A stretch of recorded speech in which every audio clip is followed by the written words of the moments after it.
¿A dónde está papi?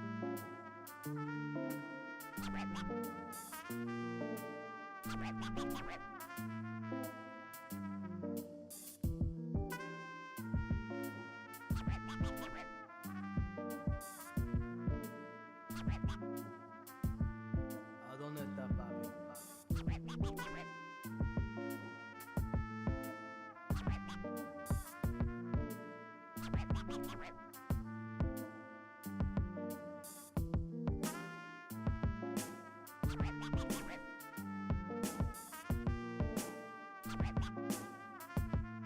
¿A dónde está papi?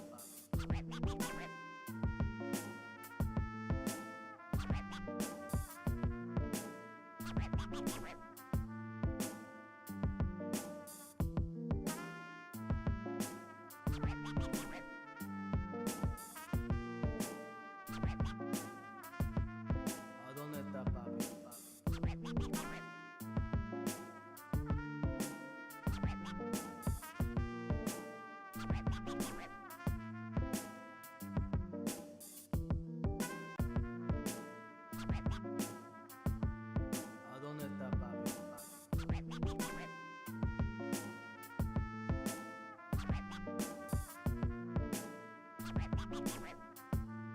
¿A dónde está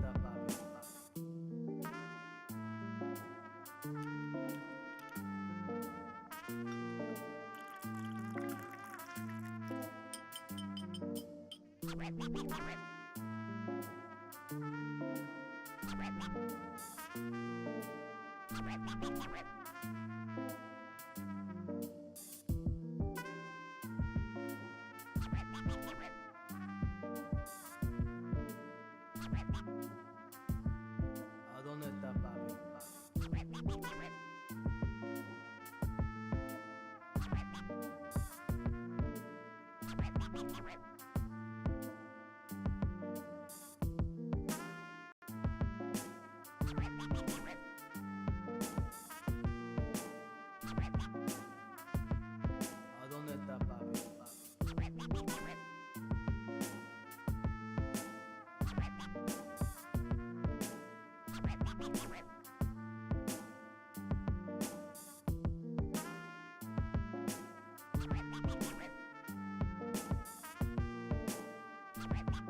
dónde está papi? ¿A dónde está papi?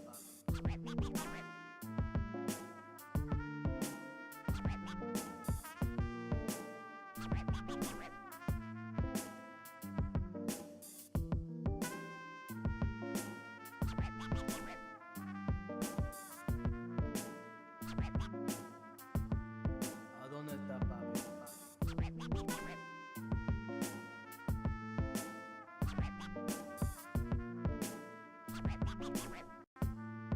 ¿A dónde está papi? ¿A dónde está papi?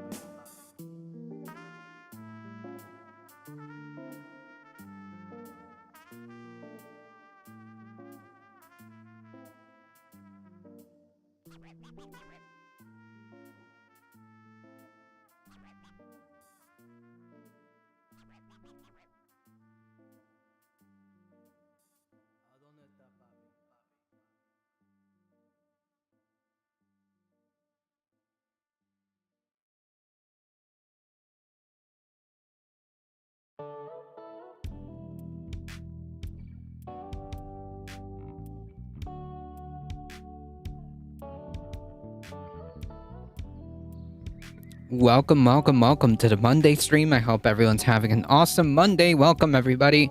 Why is it saying that dipshit is a block term? I don't know. Could you be like that, Drew? Maple Leaf Dragon, Michael Hassler, Mono. Welcome.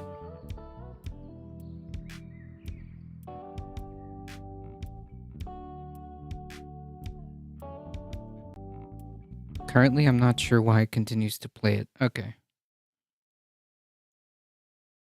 Yeah, I'm not sure. Anyways, welcome everybody. I hope everyone's having an awesome Monday. The cycle starts again, folks. We definitely have quite the amount of things to talk about. So I guess we should we should get it started. I'm gonna try to take it easy today. Hopefully we'll end at 7. We'll see. Maybe a short stream.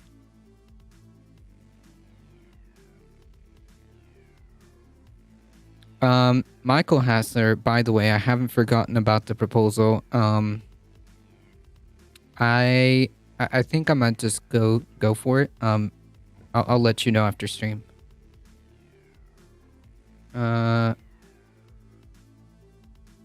Yes, so I think we should get started on this one here.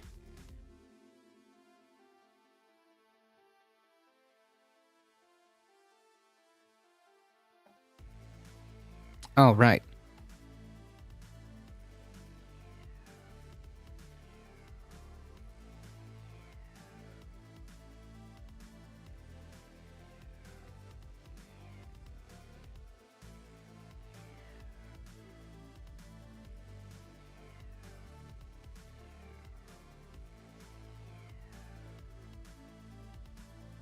One second, folks.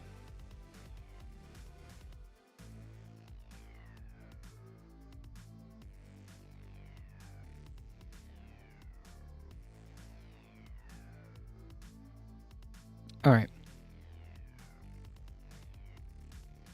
We should probably start with this one.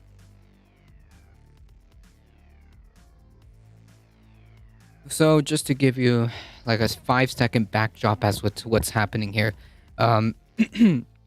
This is another result of the stochastic terrorism of the right wing. This is the end result. We have what appears to be some anti-grooming demonstration. We see some Proud Boys and whatnot. But here's the problem. If it was really about that,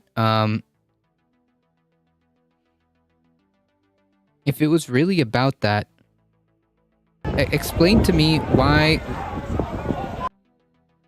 in several instances of this video, they are Sieg Heiling. Maybe this whole discourse wasn't really about grooming. The irony of this is that the Proud Boys were literally led by a Fed informant, and neither of these groups is difficult to infiltrate, and they're probably both Feds. Yeah. Well, some of them are, I'm sure. It is not uncommon for that to be the case that they get infiltrated by, the authority, the police. Either way, the point being is that if they're gonna really drum up this discourse about grooming and whatnot, explain to me what the necessity here is about Sieg Heiling and essentially not Nazi shit over here. Explain to me how that's relevant. The answer is that it was never about that. It's just to push the Overton window farther and farther to the right, so that suddenly things like this just happen normally. Bipedal meatbag. Here are the latest about Kanye calling Elon Musk half Chinese genetic hybrid. Yeah, I mean, damn it, Mono. Please clap. Yeah. Well, I mean, what else could be expected?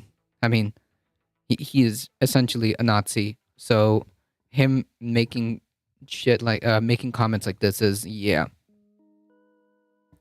Yeah, he has that shit stuck in his brain because he's deep into the Black Hebrew Israelite hole. Yep.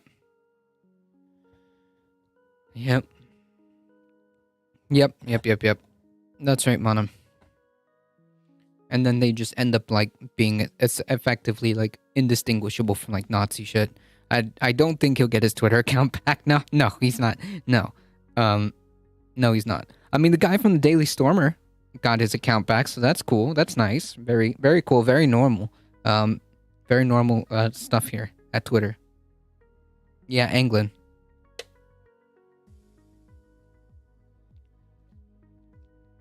Or did he get banned again?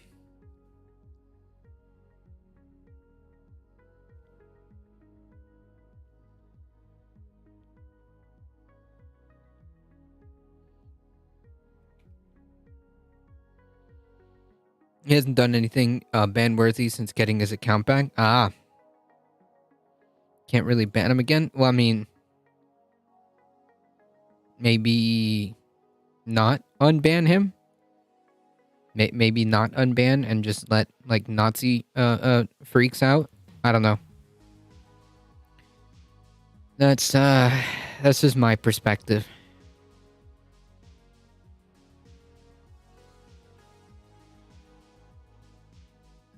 This is one of his like latest tweets referencing the Ye West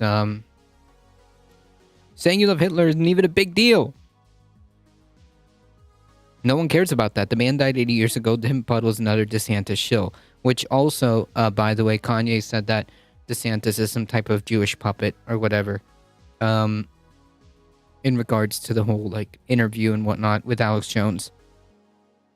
Tim's response is, I was wrong. I tweeted this before he did that interview, and well, F me out. It's very wrong. Of course, Tim Pool attempting to save face there because he also had Kanye had Ye on as well, and and Nazi Nick Fuentes, just totally normal and totally something that you do when you're a centrist journalist, right? It's messed up when Alex Jones is the reasonable one. Not even because like he was mostly nervous and mostly trying to divert the conversation because well, the stuff that Ye was saying was the kind of stuff that you're not supposed to say out loud, and that makes people like Jones and anyone else who saw the writing on the wall pretty nervous, including Tim Pool. People still admire Genghis Khan and he'll live long ago. Yeah, but that's not even the point. The point is to downplay it. Maple Leaf. You're being wrong. Tim Pool being wrong? No way. Never. True. They're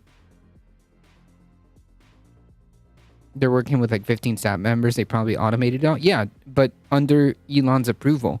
That's actually exactly what happened. There was a massive unbanning of a bunch of accounts, and yeah, no filtering there. I hope you had a good weekend. Howdy. Yes, I did. Thank you.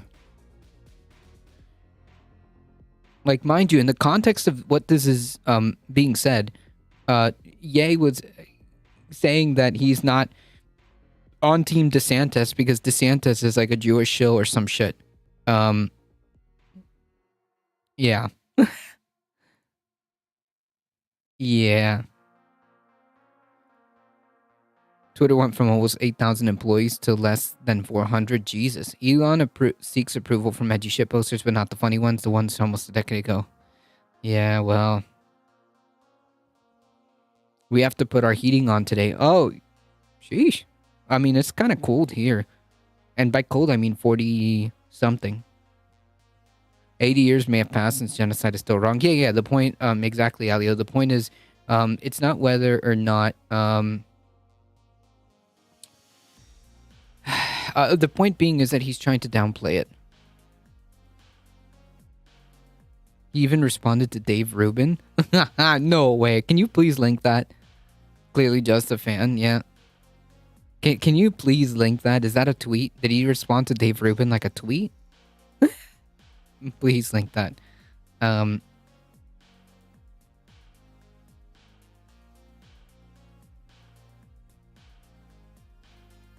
Anyway, so that video caught my attention.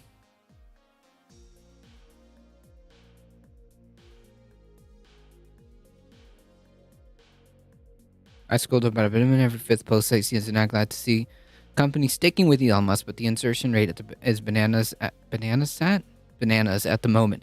The ads are also way too big. We'll fix that this week. Okay. Thanks, Elon. Sure. Anyways. Before we move on, it's just to kind of reiterate the fact that like a lot of these narratives put out by the right, it's just bullshit, and it's just like further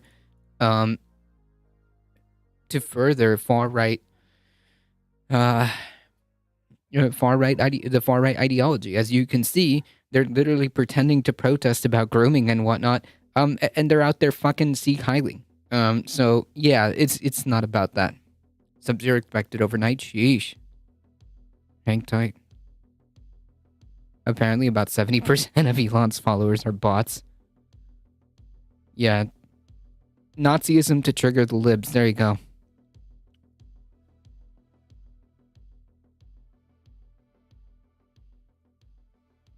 True.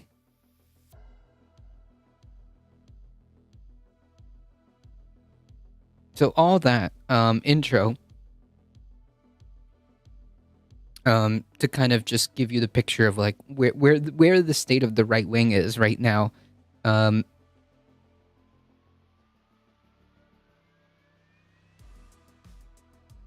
Is to kind of culminate in probably the most egregious example, the most outright and obvious example to further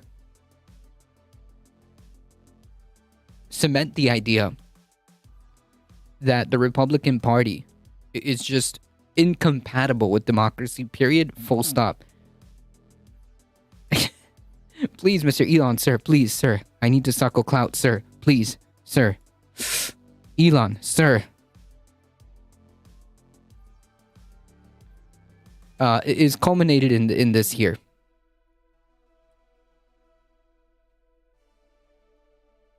And this is real. You can go back and find it yourself. This is real.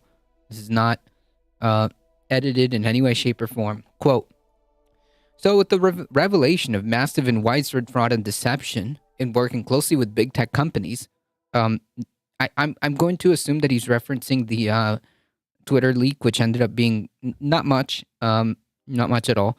The DNC and the Democrat Party, do you throw out the presidential elections result of 2020 out? Oh wait, I'm sorry. No. This is just literally election denial. Okay, so yeah, let me rephrase that. No, there hasn't been any type of revelation of massive and widespread fraud and deception regarding the 2020 election. So no, there's no reason why we would throw out the election, the results out and declare the rightful winner. This is just delusions. No, the rightful winner was declared. You just don't like it because it wasn't you. Or quote, do you have a new election? No. We haven't even established the first step, which is present evidence that there was massive widespread fraud and deception that would overturn the results of the election. You would have to prove that first before we even get to the whole do we hold the new election step. So we can just kind of ignore that because we haven't even established any legitimate evidence to suggest that there was a widespread fraud and deception or election fraud, whatever he wants to call it. There was no evidence to suggest that. This reads something from Melissa. No, he's still doing it. It is still doing the same old song and dance. No way Trump wrote this. There's too many syllable words. Will Trump run in 2035? No, I don't even know if he'll be alive then. Or do you have a new election, massive fraud of this type and magnitude? Or maybe he's in his like delusional ramblings. Maybe he's conflating. He's conflating the Twitter files that were mostly like pretty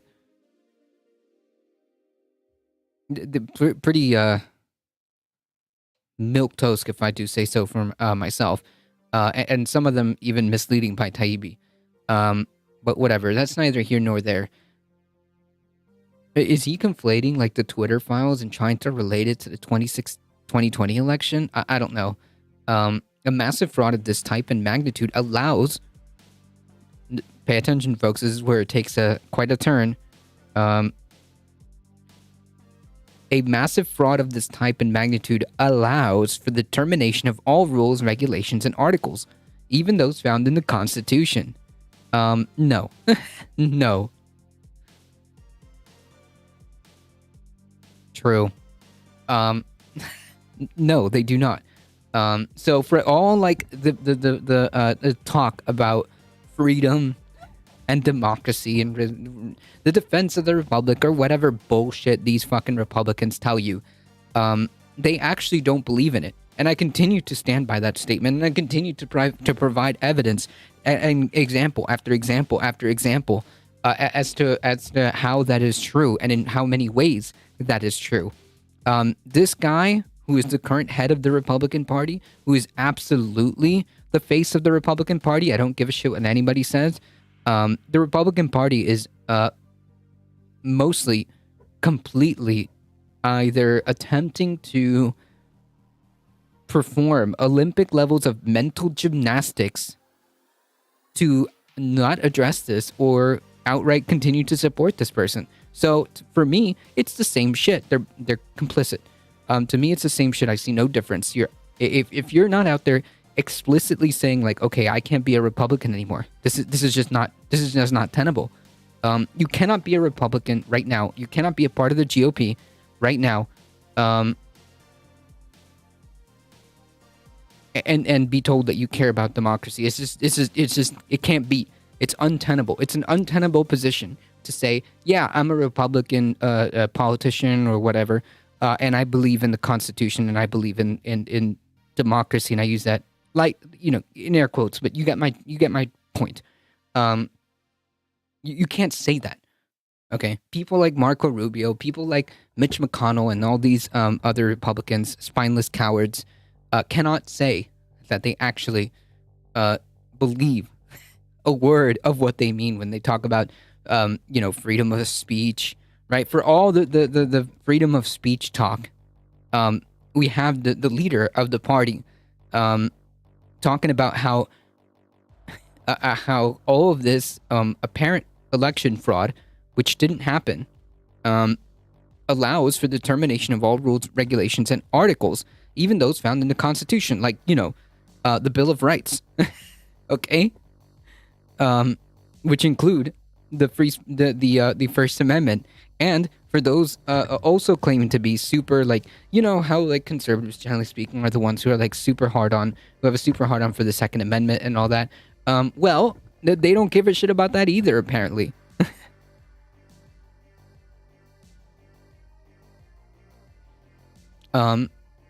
Our great founders did not want and would not condone a false and fraudulent election. Cool, dude. So prove it. But he never did. And this is already 2 years in the making, and he continues to pour gasoline on this. And the fact that he has, quote, called for he has basically said that because he believes, I guess through the sheer will or sheer figment of his deluded imagination, that there was massive fraud in this 2020 election, which again has no proof yet. We have not seen any proof to substantiate any of his claims whatsoever. In fact, all the lawsuits have been thrown out. There's just no proof of what he's talking about. They're just ramblings of a deluded madman, of a deluded fascistic madman. But the point is, this is the same guy running for president. Again, he's running for president. This is the same dude who's the head of the Republican Party right now. I don't care what anybody says. He is the Republican Party. If that's not the picture that you want, maybe the GOP should kick him out. Yet they don't stop him or outright back him up. So they're complicit. This is the GOP. And furthermore, not only is he running for president again, he again, I would like to reiterate, he is not only the head of the GOP, but he's also met with Nazis several times. What the F? So this lunatic comment Trump did, I heard something about it, but it's funny. To me, it's just straight up scary because, like, this guy is actually, as Bipedal Meatbag pointed out, he's actually running for president. And to be quite frank, although I still maintain the prediction that he would most likely lose a general election, the fact that there is a scenario where someone like this could win, where he could win, is quite frankly unsettling. Um, this is coming after the coming on the back of like this Ye interview, essentially, um, laundering completely, uh, um, laundering completely, pure Nazi talking points. No filter is what I'm trying to say. Unfiltered Nazi talking points, completely filtered and laundered through one of the biggest international artists, through Kanye West on a massive interview.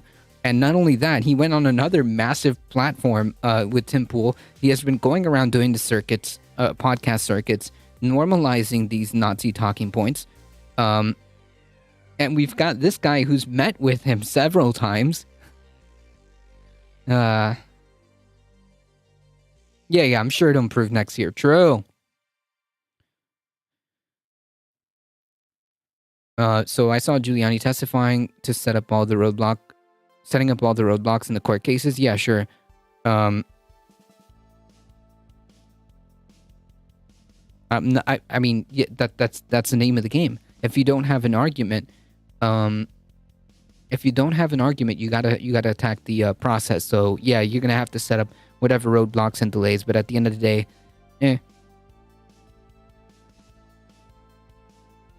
yeah, at this point, Americans have no excuse. Yeah, anybody who's in the GOP, like in the political kind of like apparatus, has no excuse. Either you're too much of a coward, and it makes you complicit, or you support Donald Trump and it makes you complicit. So, yeah.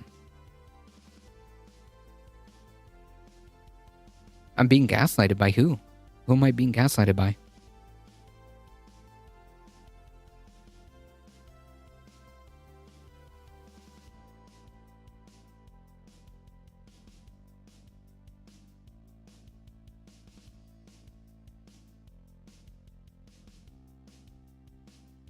Let me take a moment here. 2023 might be the funniest year on record. No, I don't know about funny. Funny isn't the word I would use. Ye, Jones, and Fuentes. No, they're not. They're not gaslighting. They're telling you exactly what they mean. They're not trying to tell you that what you're seeing isn't true. They're not trying to tell you. They're not trying to gaslight you. They were literally quite open. Ye is quite open about the Nazi talking points. Nick Fuentes is quite open about his anti-Semitism, his Nazism, right? Like, there's no gaslighting involved here. It's pretty open. Even Alex Jones was like, yikes. Yeah, only yikes. He only said yikes because Ye was saying too much of the quiet part out loud with a bullhorn. And Alex Jones was like, oh no, this is not good for us. It was all pre-planned. No, it was not. Cosmic seeking. It was not. Even if it was, even if they knew that this is, I mean, I guess they must have known what Ye was going to talk about. I don't think it makes a difference. I don't think it makes a difference. Judging by Ye's previous behavior and Ye's previous statements, there's no reason for me to believe that he's not he's telling everybody what he feels, and he's being very for real. Yeah, those were very real reacts. Craft correct. Yeah, it doesn't matter. Fuentes wants him because he's a crypto fascist. Well, he's not crypto. I don't think there's anything crypto about Nick Fuentes. It's pretty explicit if you ever watch him. Hassan has played this at a video. It doesn't matter. It doesn't matter. Ye said what he said. And he believes it too. It's not a meme. Okay, it's not a meme. Ye absolutely believes what he said. What he says he believes in, and so does Nick Fuentes. Like, of course.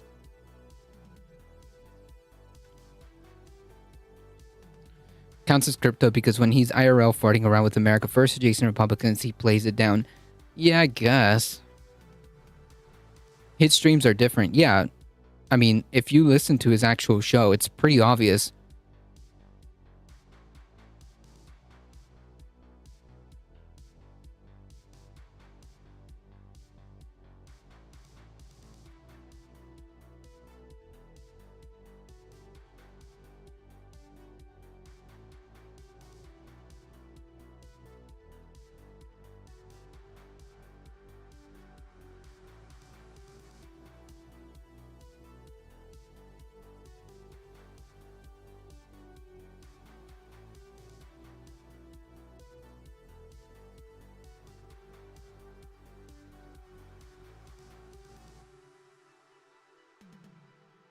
People are blaming his BPDF if that's the reason why he is not. People yeah, true. Yeah. So again, just to reiterate, his mental illness that he's admitted to, has no bearing on whether or not on his Nazi shit. Okay, because like Bipedal Meatbag just said, there's a ton of people. There's a ton of people who are bipolar and who have other, mental health issues and whatnot, that aren't going around doing Nazi shit. Okay, just to be clear, it doesn't make you Nazi. Having a mental illness like bipolar disorder or whatnot doesn't make you a Nazi. He's parroting Hebrew Israelite shit. It's totally unrelated. Yeah, of course. It's totally unrelated. Yep. Does this put Donald on our team now since we don't like the Constitution either? Who's we? I don't know who's we. I'm saying it reiterates my point that I've been talking about, that Republicans are generally the Republican Party is just incompatible with democracy. And I continue to hammer down that point, and I've been proven time and time around, correct. The way he relays it, maybe, but his subscription to it, nah. What? Honestly, I think Nick is just a troll. No, I don't think so. No, I don't think Nick is just a troll. There's an argument he had with Destiny about how much money there is or isn't in right-wing documentary and grifting Nick, and the only time I've ever seen in hundreds of hours, actually takes it personal, starts explaining the right-wing grift machine. Yeah, I mean, it might be like for money, but it might be for money, but he absolutely believes in this shit, or at the very least, it's so indistinguishable that, quite frankly, it doesn't matter. Okay? It doesn't matter. But like I would say, Craft Rec, if it was all just a troll, I mean, why go through so much effort of like on the ground organizing? I mean, why even bother? I could just sit here and do what like Dave Rubin does, and just like put on a camera and like that's it, right? You know? I think Nick Fuentes believes to an extent the bullshit that he's spewing. And regardless, I don't think it matters. That's interesting, Planet. So you're a communist? Because we is a lot of people, but you're communist? The other guys in hip hop have mentioned in interviews that Ye said stuff that gave the impression he believed these things years ago. Yeah, there's a tweet from like 2018, I think, was when one of the first times he visited Donald Trump. There was a tweet that said like, y'all need to get off this Kanye West train before it ends up at I like Hitler. So yeah, dude, I don't know. Jones is a conspiracy engine, and I don't think he really has a consistent political ideology. I don't know. To be fair, Zach Fox just knows things. Yeah, true. Yeah, now you know who I'm talking about. Unelectable airwaves, late night stream. Hey, I've heard of I've seen unelectable airwaves. Communists still believe in the Constitution. He's a different case, though. A national treasure, true. Anyways, listen, Planet X, whatever. I understand that it's a difficult time for you, and I understand that the right wing is gonna have to engage in some like Olympic levels of mental gymnastics to excuse this. But hey, this is you guys. That's your guy. All right, own it. That's your guy. The guy who's been meeting with Nazis. The guy who is literally calling for the termination of all rules, regulations, and articles, even those found in the Constitution. Yep, that's you. All right. I don't think being a communist or not is a yes to no to the Constitution. No, no. This person obviously has no idea. But it's like the Bible where people interpret it differently. True. I mean, the Constitution is flawed, but I'm not sure I would trust the right wing to rewrite it. Rewrite it. True. Excellent point. Excellent point. The right wing actually doesn't believe in the Constitution. The right wing doesn't believe in anything remotely democratic. The right wing doesn't believe in anything remotely democratic. We have a new guy, DeSantis. Nah. Like I said, you're not gonna get your way out of this. Okay, I know that it's a tough time for you. I know that your daddy has been meeting with Nazis and it looks really bad, and then he's calling for the suspension of the Constitution and it looks really bad. But that's you. You gotta own it. You gotta own it. DeSantis will never have the same pull because he's not the head of the GOP. Trump is. And who's your guy? Biden? No, I've never said that ever in any of these streams. Where have you been? I have never said anything about having a quote guy on this stream. Unlike you, which is kind of telling. Which is kind of telling, isn't it? Why do I need a guy? Why do I have to put all my eggs on a single political figure? Just because you like this authoritarian fuck doesn't mean I have to have a guy. Okay? It's pretty telling. It's pretty telling. This is your brain this is your brain on conservatism, folks. This is your brain on conservatism. If I was creating my ideal communist society, I'd still have free speech, freedom of association, and protection from unreasonable seizure. So, like, in other words, like some type of protection where you have, like, democratic guardrails. Yeah, no shit. I think everybody would be in favor of guardrails to make sure that you ensure you have as much of a democratic system as possible.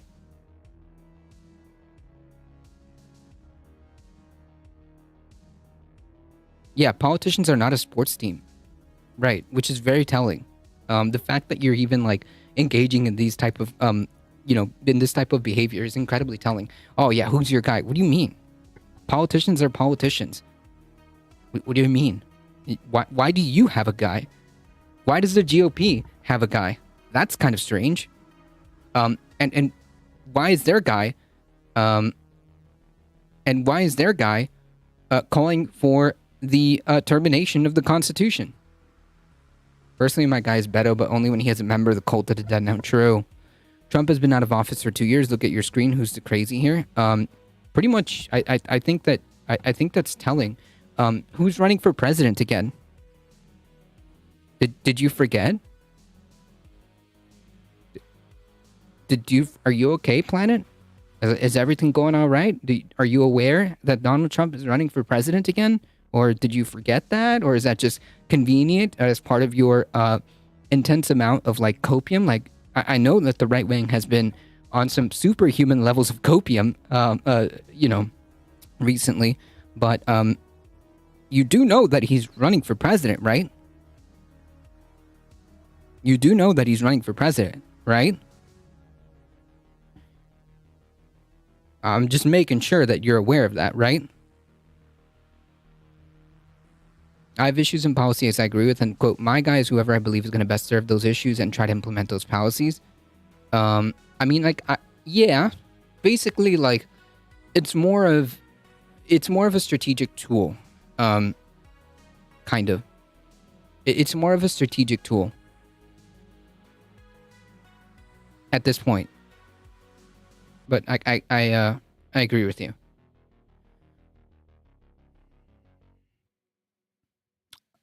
If I wanted a stop sign at a dangerous intersection and there's a politician who agrees with me, another guy says we should get rid of the road, my guy's the guy who wants a stop sign. Yeah, I get what you're saying. Right. Anyways.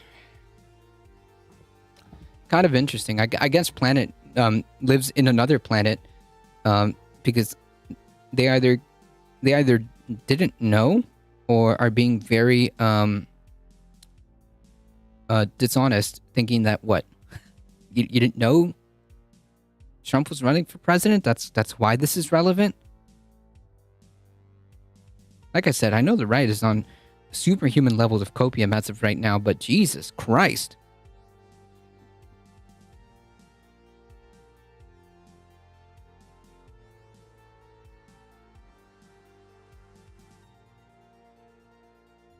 Get it together, man. Get it together.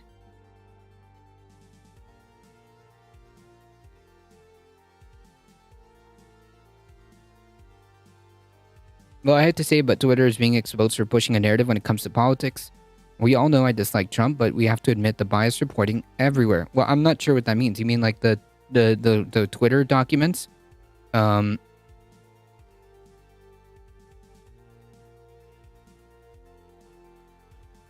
lot of what those Twitter documents have to do with are like, first of all, Big Nothing Burger, and like second of all, if we're gonna talk about like government and corporations, may I remind you who was the actual administration in 2020? May I remind you who the person in the administration in 2020? And like Taibbi didn't even bother to check those links that he put, which A, you can't actually click to those links, you have to go find them. And B, a lot of those links are requests from the Biden administration to take down Hunter Biden's like X-rated pictures, as Mono said, schlong pictures. Yeah, dude, he's such a stable genius that he wants to suspend the Constitution. Hey, look, there's more of your guy, Wretched Deal. Pay attention.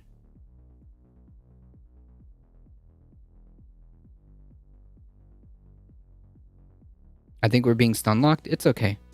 And anyway, both parties are gross, and there does need to be a massive drainage of this quote swamp on all sides. I mean, like what I think, or what I'm trying to interpret from that is that you don't like corruption, which that's a fair point. But to think that like this was some kind of bombshell, it is, I think, way overblown.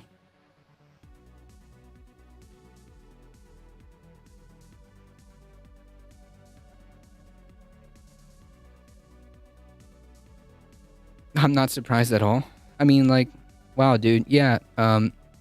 Sometimes campaigns and sometimes musicians and high-profile artists and yeah, dude, they all have contacts at Twitter.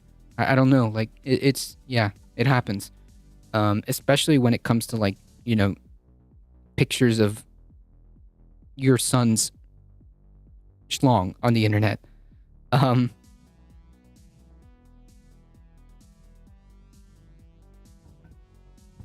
Anyways, why are you afraid of Trump? Well, I don't know about you, but I like democracy. And the Republican Party, which is currently co-opted by Trump, is completely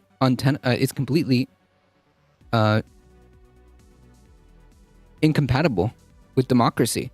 I like democracy. So, yeah, that's pretty much it. I like democracy and you don't. So therefore, that's where the problem lies. I like democracy. MAGA stands for Make America Great Again. I don't give a shit what MAGA stands for. After the third time you have to get your son's dick out of the Twitter, you just get yourself a dick removal guy number. True. Right. Trump wants to just abandon or toss out the Constitution. I like democracy, therefore no 45. True. We're not a democracy. Republic. Whatever, bro. Listen, if you want to play pedantics, that's not going to fly here. You get my point. Democratic Republic. Yeah, whatever. You get what I'm trying to say. Yeah, I know. I'm getting stun locked. All right, listen.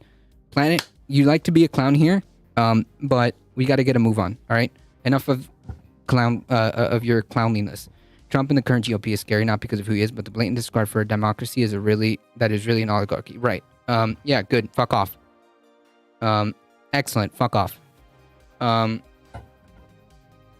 Truly to be afraid of, remember, January 6th. Yeah. Mission complete. True. Alright. Anyways, point is, This is incredibly dangerous. This is incredibly dangerous. The fact that the current leader of the Republican Party,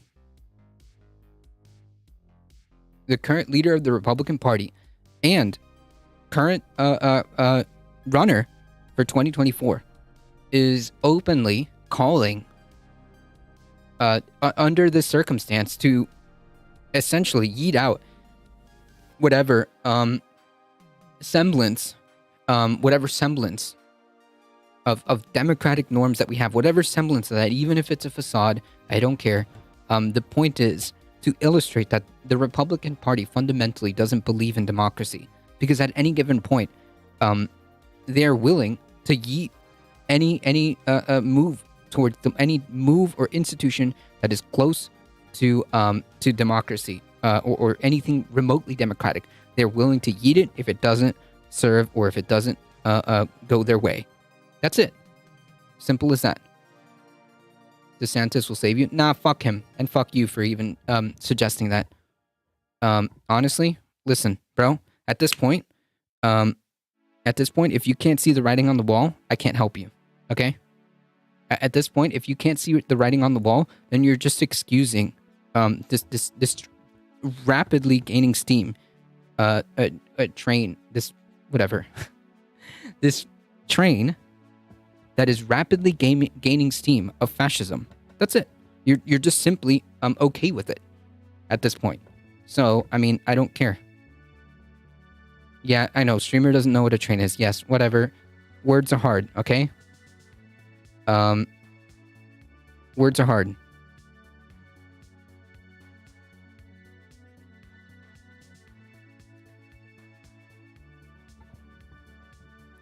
Listen again, Planet. I know that you're huffing superhuman levels of copium, but perhaps maybe that's a little projection on your part. I'm doing all right. Are you? Anyways, the point is, it's kind of messed up. The fact that like, if at this point in time, there's really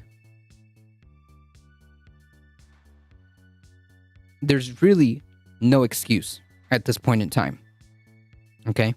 At this point in time, there's just no excuse.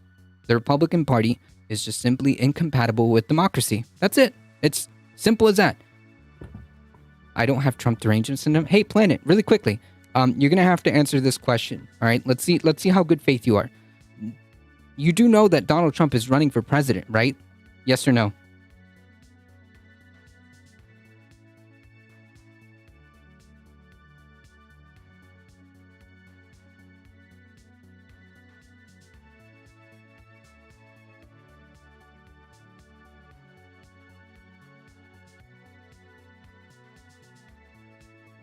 Okay, so wouldn't it be obvious and pertinent to talk about one of the candidates that's running in 2024?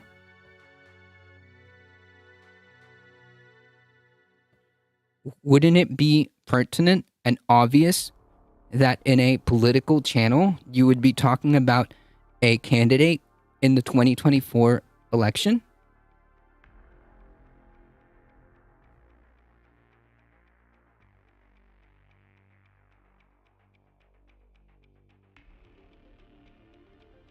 The fact that the GOP is silent about Trump wanting to suspend the Constitution says more about the party than it does about him. True. He's running for no, he said he's filing for running for president, okay? He filed his paperwork to run for 2024. So, again, try to keep up. If he's running for president right now, wouldn't it be pertinent and wouldn't it be obvious that in a political channel we would be talking about the candidate or candidates that are running in an election that's coming up?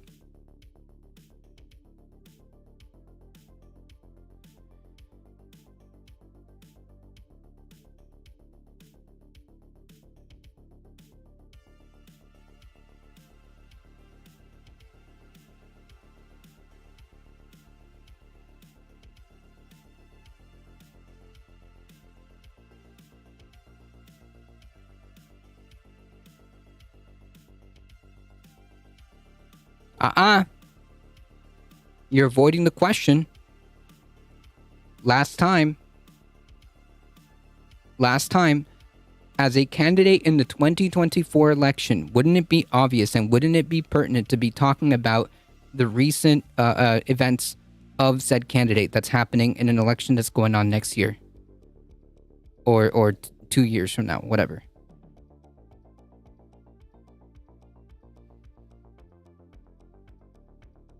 So then why did you say Trump isn't president to make the implication that, like, I shouldn't be talking about him? So then why did you make that comment? If you know and you just recognize, yeah, absolutely right. If you know and recognize that there's a candidate running for president, that obviously we would be talking about him, then why would you even make that comment? Fucking clown.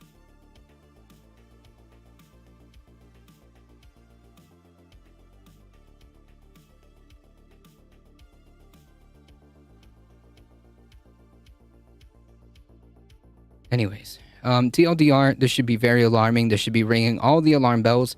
And as Bipedal pointed out, absolutely, I'm glad you recognize it, Planet X2106.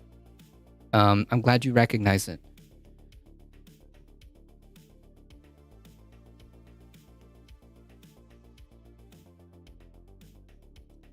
Anyways, TLDR, illustration number 250,558, 3,999 as to why the Republican Party is incompatible with democracy. I rest my case. Hey, that's an interesting username. That's a very interesting username. What's that about?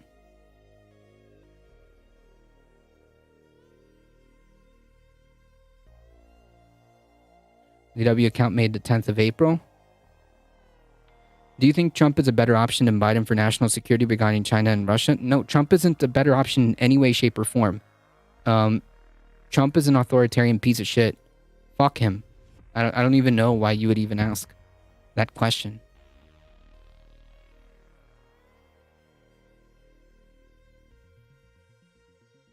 Fuck that.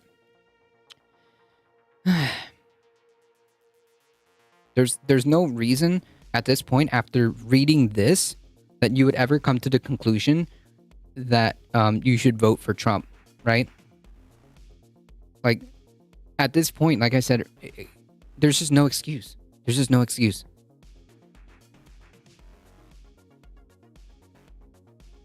There's just no excuse as to why you would justify this, unless you're okay with it.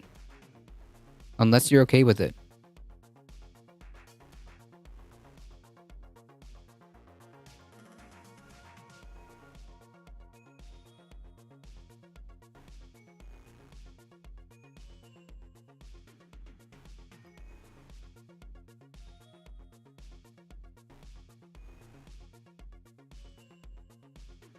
Do you think Biden makes America look weak internationally? No. I don't even know what do you mean by weak? What do you mean by weak?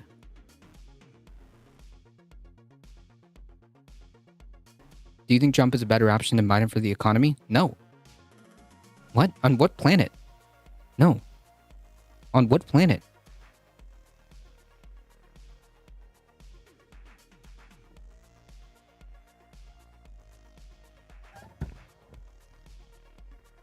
Like, understand that there is no argument that you could make right now to me that would make sense to get me off the premise or the assumption that the Republican Party is completely incompatible with democracy. I'm just not going to vote for them until there's no argument that could push me off that. I mean, you must like high inflation. High inflation is a global phenomenon, but thanks for playing. Cool, dude. Thanks for playing.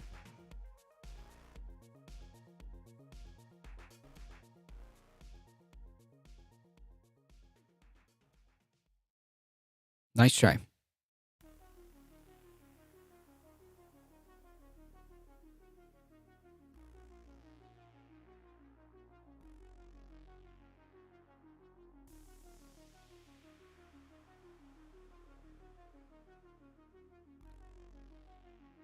All right, let's talk about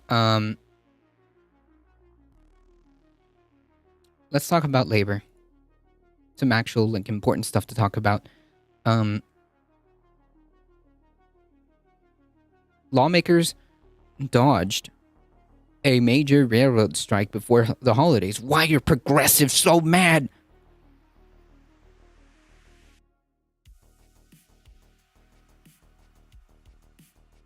Hey, can you explain your username really quickly? What's with the 88?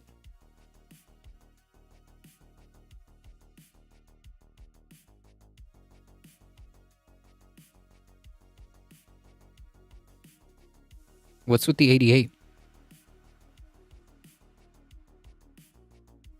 And you can't simultaneously say like, yeah, I think Biden is out of his mind. Well, we literally just read Trump talk about like eating the Constitution. Come on, man. Let's be intellectually honest with ourselves. Okay? You can't say that like, oh, dude's literally out of his mind when we're literally reading. I'm not asking you, Planet. I'm asking him. What's with the number? Yeah. What's with the 88? You want to explain that to us?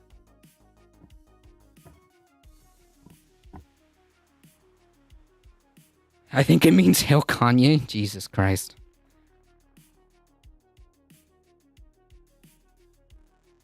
Do you think Biden can sit at a table with Putin and he'll take him seriously? What? Do you think Putin will take Trump seriously? No. What? What does that even? Why do I even give a shit about that? Listen. Yeah, you like the number 8? Sure, bud. All right. We'll go with that. If you can unironically read a candidate for president literally talk about eating the Constitution, and having meetings with Nazis and shit like that, and you're just okay with that, and that's not a deal breaker, I don't know what to say, man. It says a lot about you. That's all I can say. Says a lot about you that you're willing to overlook that tiny little piece of important information, like meetings with Nazis, and talks about eating the Constitution, and not only that, this isn't the first time he's made authoritarian comments. He's made comments like, yeah, the president has like full authority, and whatnot. It's not the first time that we've seen Trump's complete authoritarian tendencies. And if that's just not a deal breaker, and you just don't like a democracy, and you're like okay with like a fascistic candidate, then that's just on you. But at this point, there's just really no excuse. If that's just what you're into, then yeah, dude, fuck off.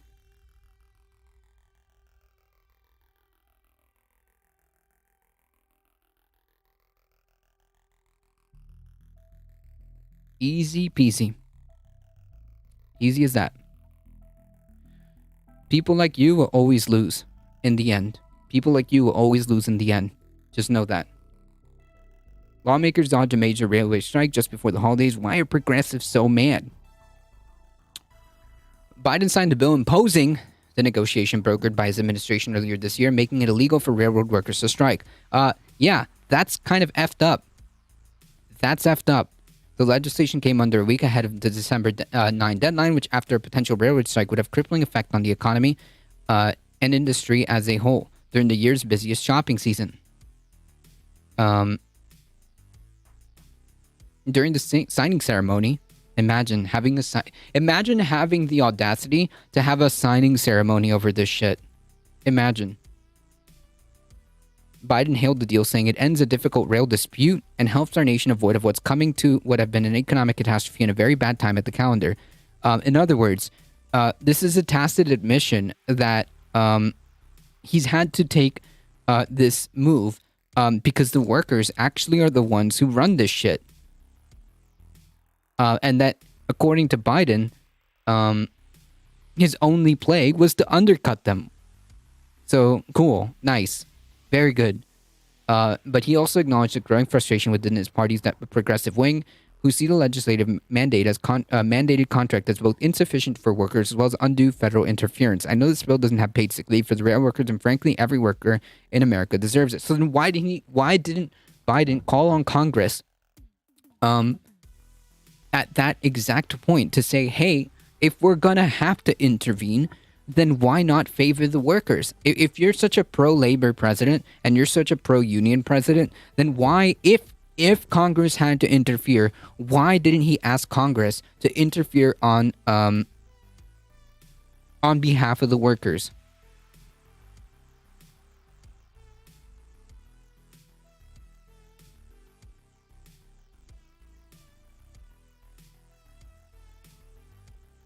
As Biden noted in his remarks, the legislation passed by the Senate does not include the paid sick leave for rail workers, one of the main bargaining points for the unions representing the laborers, and one of the major reasons the four unions representing the majority of affected workers ultimately rejected this.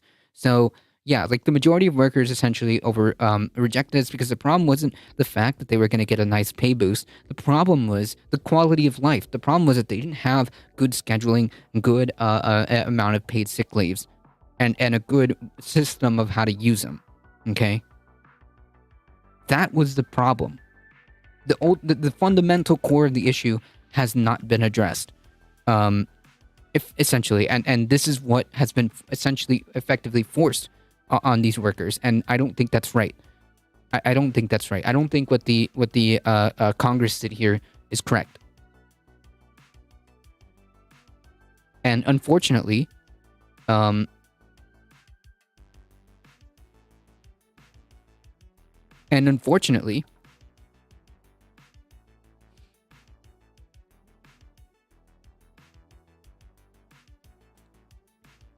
who would you like to see as next president? I don't know. Congress has acted to shaft the railroad workers.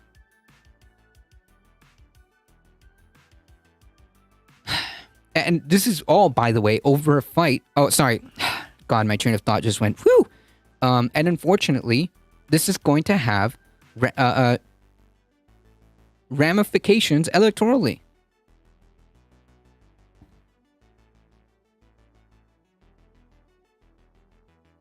This is going to have consequences electorally.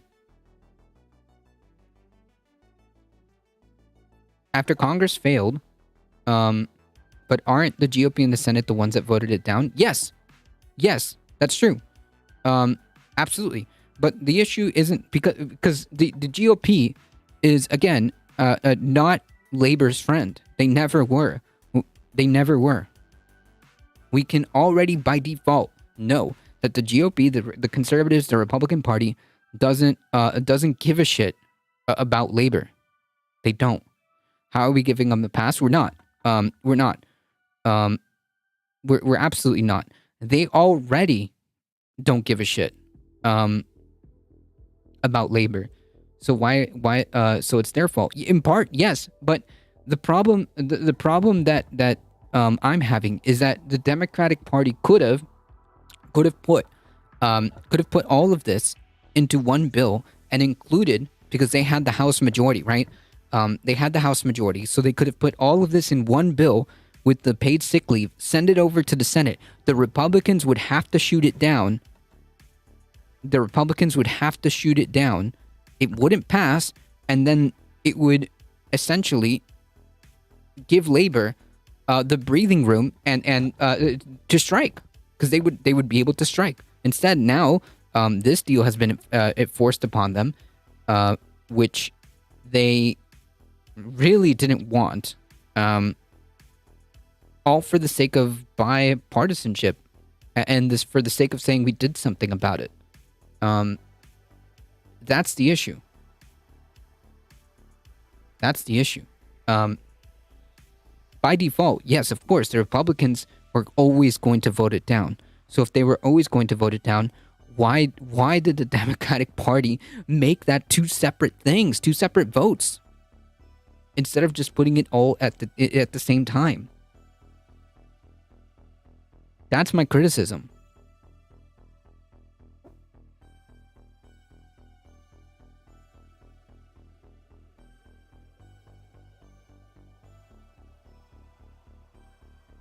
Because like, if they would have all put it down in the same bill, the Republicans would have shot it down, and then they would have been like, well, that's the Republicans, and then like that would have ended it there, and they would be able to have a strike. In other words, labor would win, regardless. They would put the railroad companies in a position where essentially they would have to capitulate something to labor.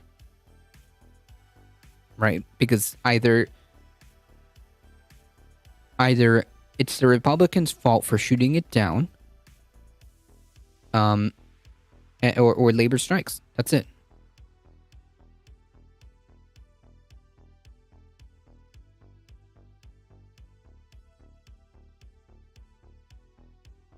Because of some bullshit law that they signed a while ago.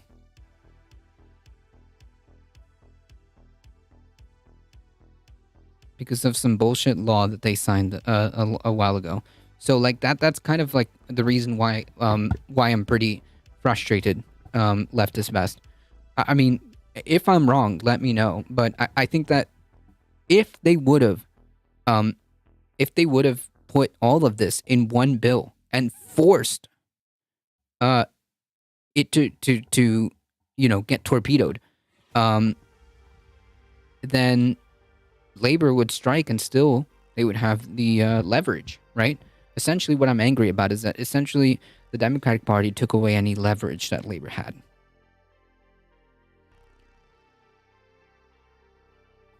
That's why I'm frustrated.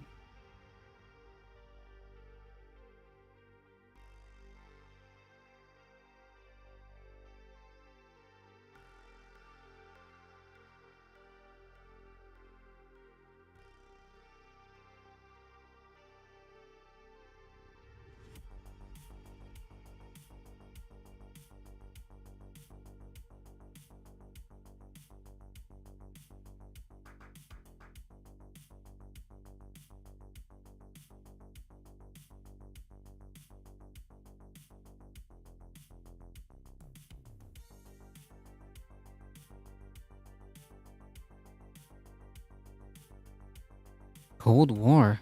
What?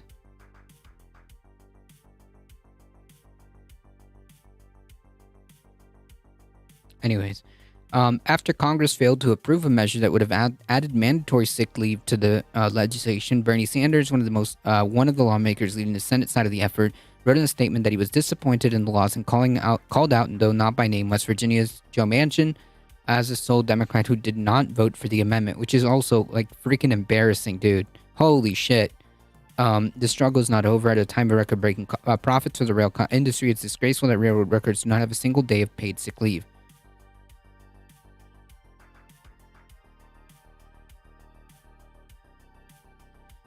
Is this really about sick days? Yeah, it kind of is. Not exactly. While paid sick leave, which rail workers currently don't have, has been a major sticking point. Then what? What?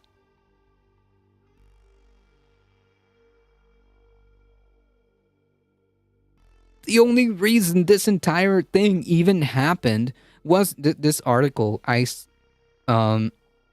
This article is amazing, phenomenal stuff here.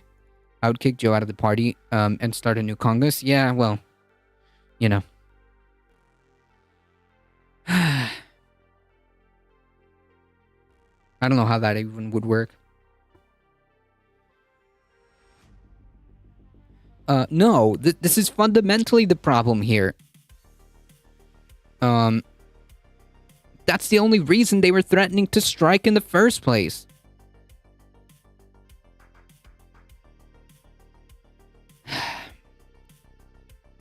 Biden represents a broader problem for many on the president's left flank: the general interference in the collective bargaining process and workers' rights strikes. In the first, no, that is the cherry on top.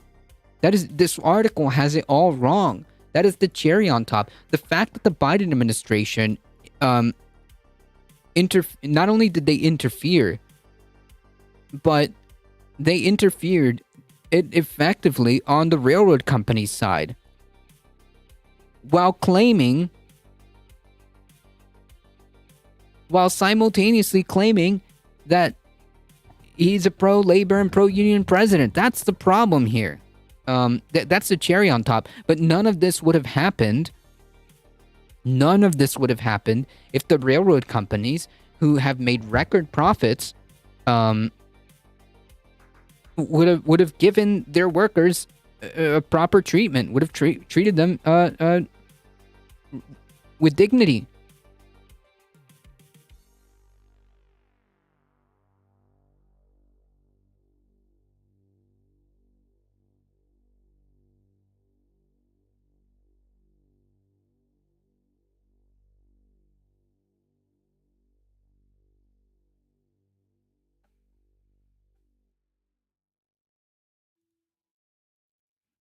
I predict a walkout, like a wildcat strike.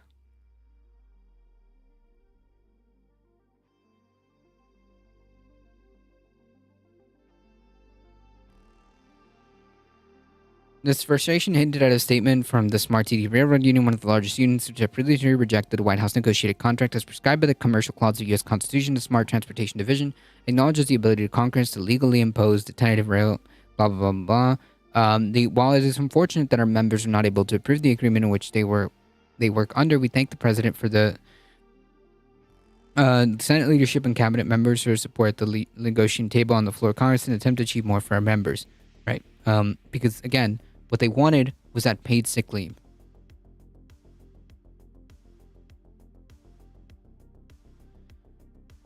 Incoming Representative Summer Lee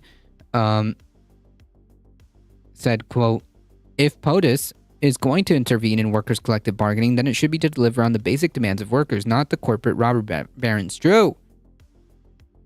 Which is exactly what I said.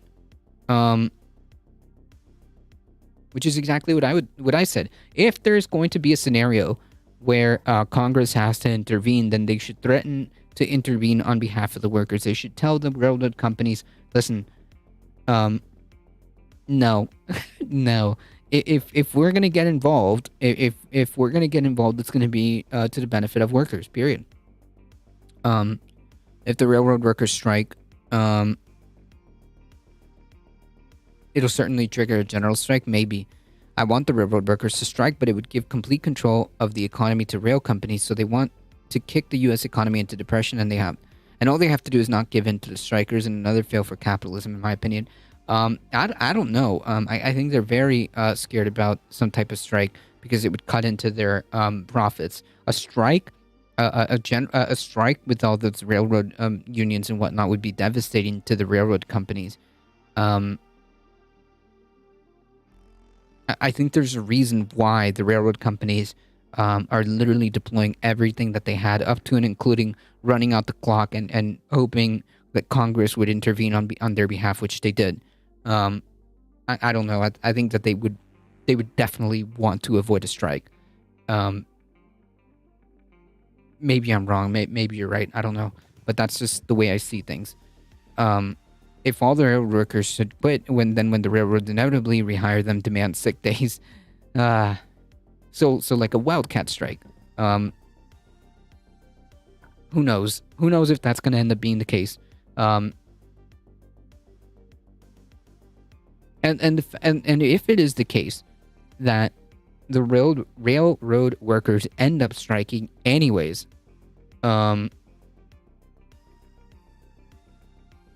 then that's another L for the Biden administration, right? Or at least optically, it doesn't look very good. It doesn't look very good if they strike anyways.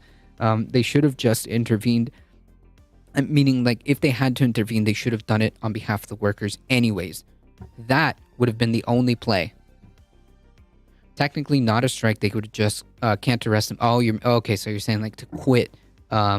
Yeah. Wow. I mean, hey, hope is not a strategy. The issue is that no one, not the unions or corps, are siding with the workers. Well, no, I think the unions are, for the most part. The unions were trying. Um, that's the whole brouhaha that led us to where we are. Um, right? Or did I get something wrong? The fact that the unions threatened to strike and were this close before the government stepped in. I don't know. They should just take their sick days, whatever they say. It's better to apologize and ask for forgiveness. Yeah. The issue is they don't have sick days, which is part of the reason why we're here. So, that's kind of the issue, right? They don't have sick days. So that's kind of one of the sticking points.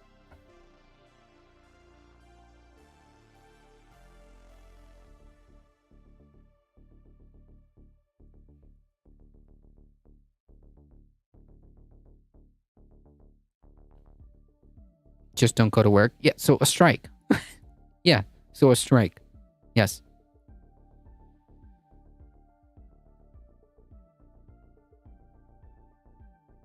And now railroad profit margins are basically non-existent. I'm sure there's very little to actual pay sick days, but that seems like something you asked the government for a grant for, and they should have been in the infrastructure bill in the first place. Yeah, that might be. Yeah, that's a good point. That's a good point. And the fact that if it is the case that we're even in this position in the first place, that's an argument to get deprivatize the railroad systems. Like, if this is how it's gonna be, then we should just nationalize them. If this is how it's gonna be.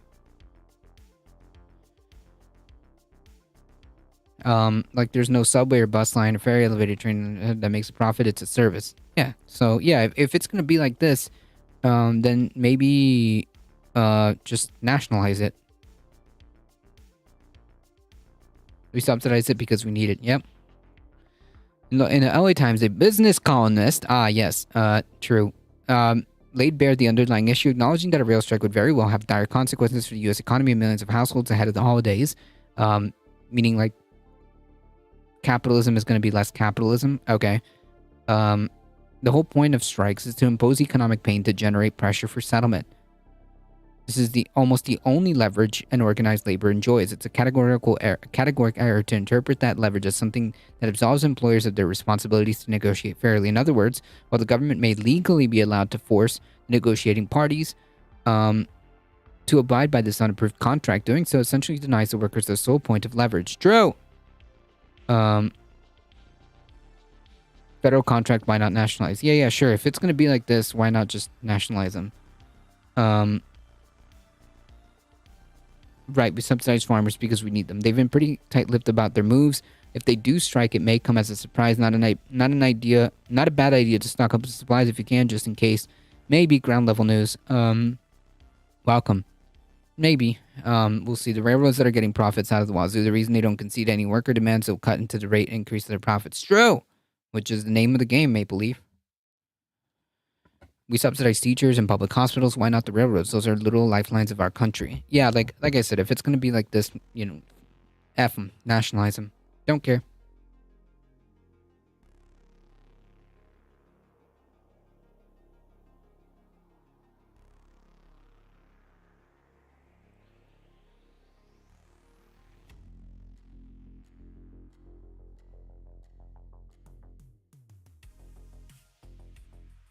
A CBS News Radio White House correspondent Stephen Portnoy pointed out there is precedent for Congress to interfere in a railroad labor dispute. It happened in '92, with the Senate voting 87-6 to end the two-day strike by rail workers. Addressing that decision to force the strike to a close, one of the 6 nay voters said that this is what the workers fear and the railroad companies are counting on. It was Joe Biden.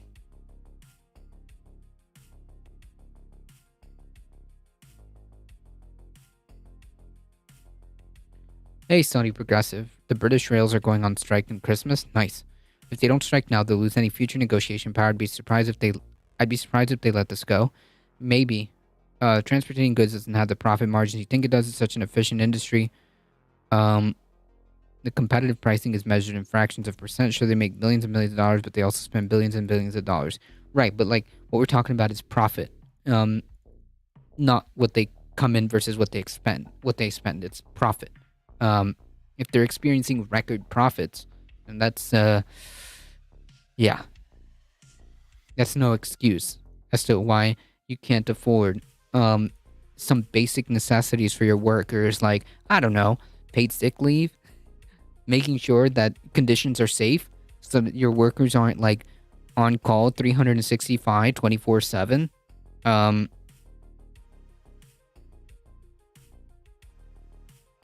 yeah, but that 1.2 amounts to billions. That 1.2 amounts to billions.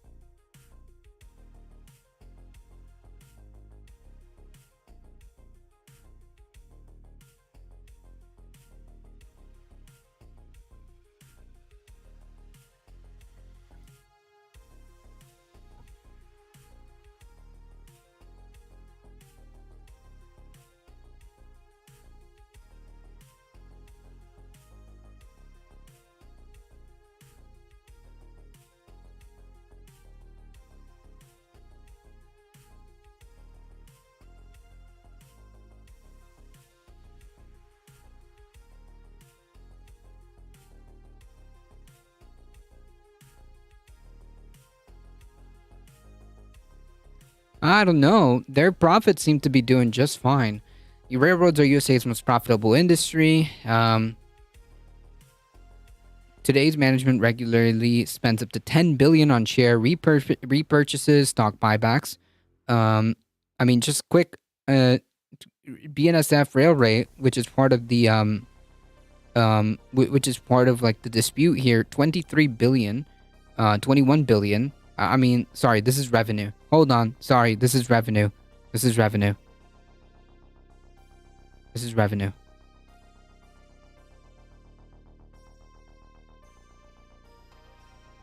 I mean, if you have massive amounts of profit, um, like this, and you're engaging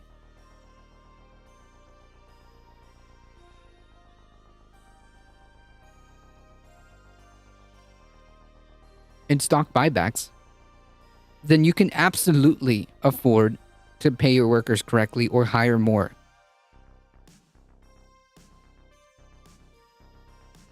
Have juiced their profits so high by increasing efficiency, pairing their workforce, that they have boxed themselves into a corner with no catalyst to keep attracting investors. Yeah, so in other words, they've made themselves, this is August of 2022. The point being is that they are incredibly profitable.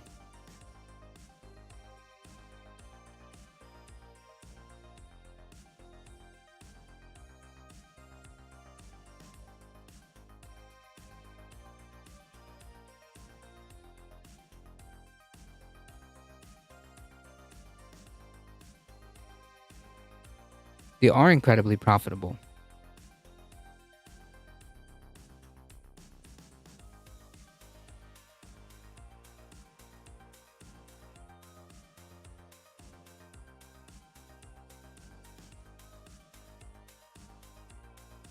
Last year, 7 major railways in the U.S. and Canada, which include CSX, have combined net income of 27 billion, up for 15 billion than a decade earlier. Over the past decade, the 6 of those railroads that were publicly traded paid out 146 billion in stock buybacks and dividends, which is over 30 billion more cash than they invested in their business.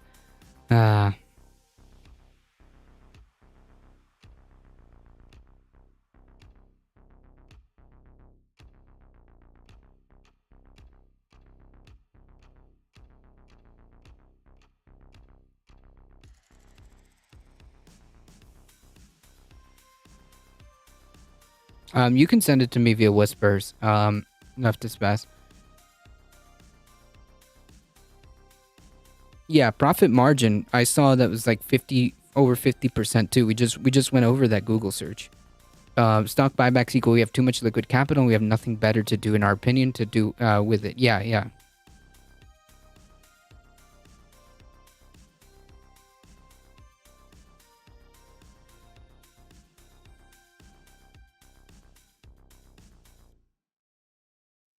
Someone gifted Amarath at 70,000 in cash. That has to be fake. And an iPhone? What? I mean, how do you even what do you even do with that? How do you register that? Like you just get 70K in cash. Like what do you do? A taser, an iPhone. How? This is so strange. Is this a YouTuber who's like trying to pull a prank on me or some shit? How? 20,000. Another 10,000. $30,000. These are the fives, the tens. Because it's like it's on camera. The money has been received. This has to be either a YouTuber or... Is the money real?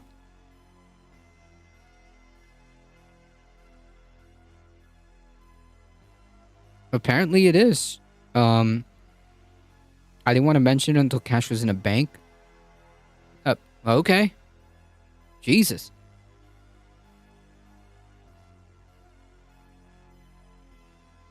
Wow. Oh man, hold on. I saw an article that really told us how much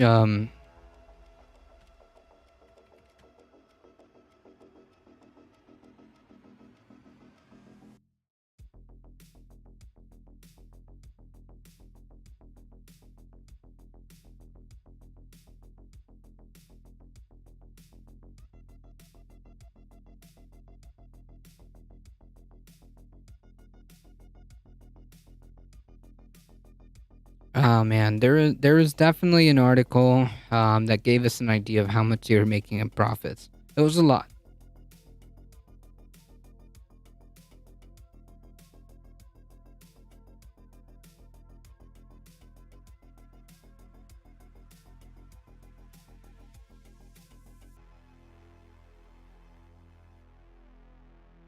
Was it this one?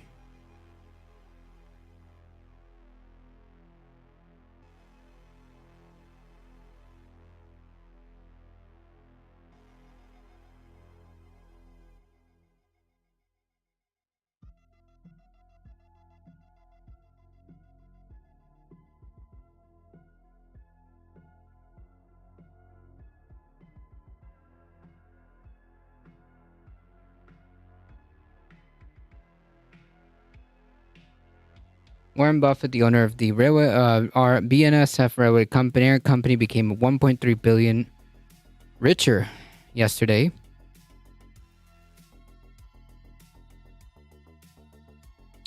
Shoot, there was an article that was telling us how much exactly, but it was a lot. It was a lot.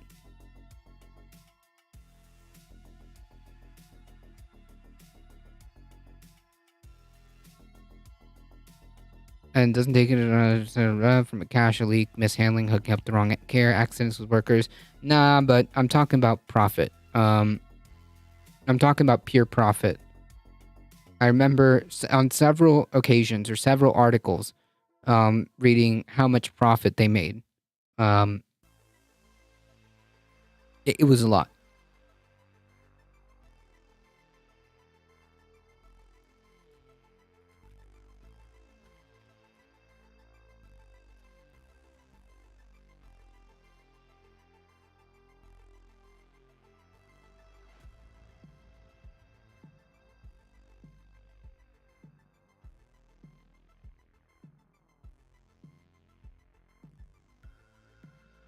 Yeah. Okay, here's an example.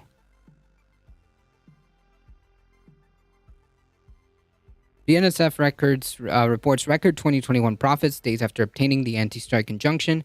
On Saturday night, the carrier, this is one of them,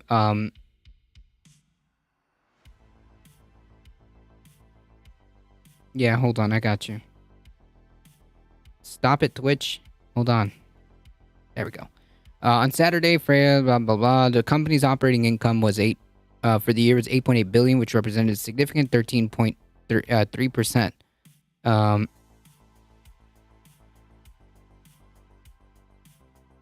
Yeah, so it looks like they're doing quite well. BNSF operating ratio decreased by 0.7 to record-setting 60.9%.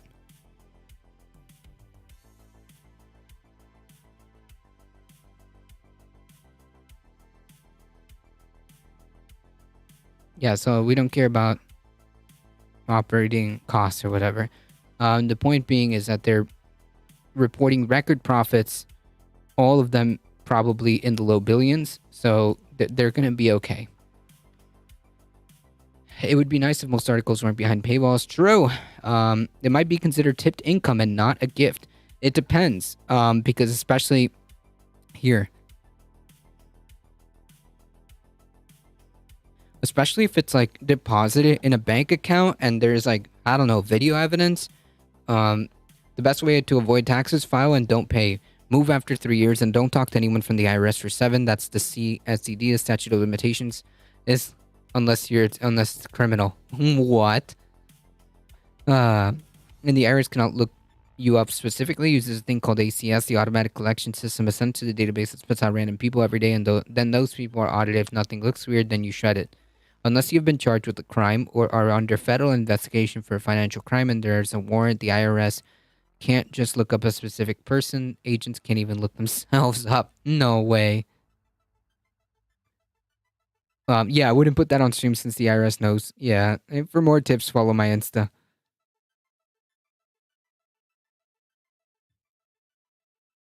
Echo Resto Dragon, how's it going?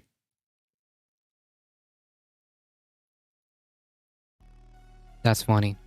And then people get worked up about like the 87,000 IRS agents that were hired to replace like the outgoing, whatever amount that were outgoing. And people, the right wing made such a big brouhaha about that. And here we are having someone who actually worked at the IRS. Yeah. It'd be nice if they were actually be able to efficiently do what they need to do. Especially when it comes to like evading taxes from like the rich and whatnot. Nice. Alright, so TLDR,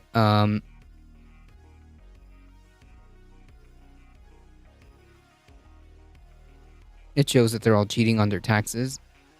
Or even from the professional managerial class. Yeah, like the people like essentially engaging in like a lot of tax evasion. Anyways, like this is perpetuating this as a win, as like, yeah, we averted a railroad strike just before the holidays, and that's good for capitalism. Woohoo, whatever. Line goes up, good. Line goes down, bad. Fuck the workers. You guys are so essential that we recognize that without you, the economy is basically dead. But also you don't deserve paid sick leave and whatnot. That's basically where we're at here. We can like tacitly acknowledge that you essentially run the economy, but we can't bring ourselves to make sure that you're treated decently with like paid sick leave and like the ability to not be penalized for, you know, calling out and whatnot. Good memes. Good memes.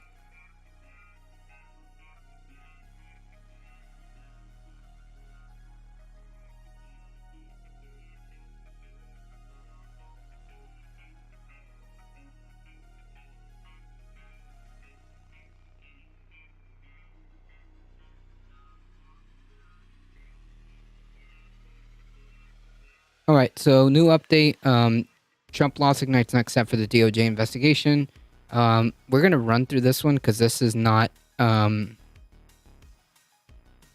This doesn't have as much information or as much updates, other than well, it looks like the Trump team lost in court against the DOJ, and it looks like they're going to start reviewing the documents that were supposed to be, being run through the special master or whatever. It's going to be soon available for the DOJ to continue their investigations. That's basically it.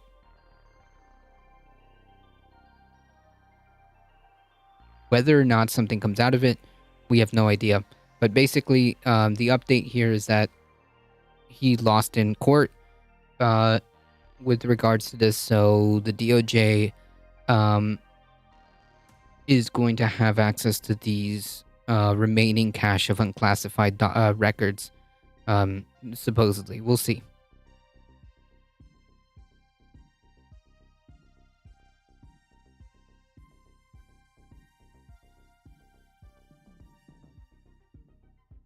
So some really disturbing stuff happened today, I want to say, or yesterday.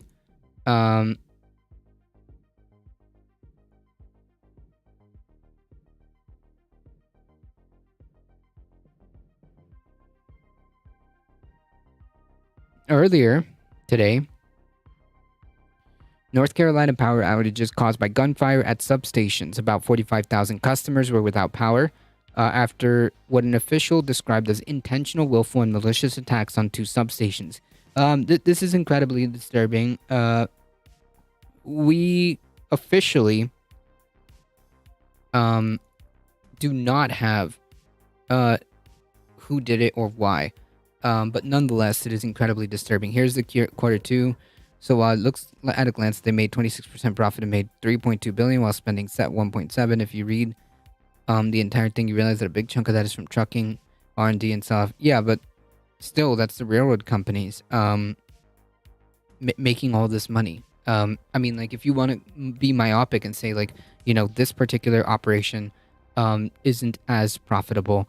I mean, the company itself is incredible. All these companies themselves are incredibly profitable. And the fact that they refuse to give workers paid sick leave and refuse to give workers the ability to have, like, proper scheduling, essentially spreading them out so thin that they're completely overworked to dangerous levels, penalized if they try to take, like, sick time off. I mean, if they can't afford that, which is bullshit, because regardless, like I said, if you want to zoom in and you're saying that this particular section isn't, but the entire company itself is making more than enough to sustain paid sick leave, then that's just a point. While also simultaneously engaging in stock buyback. While simultaneously engaging in stock buybacks to the tune of billions.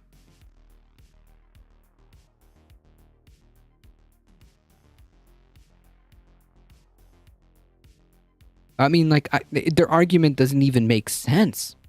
Then why are they buying stock buybacks to the tune of billions? If that's the case.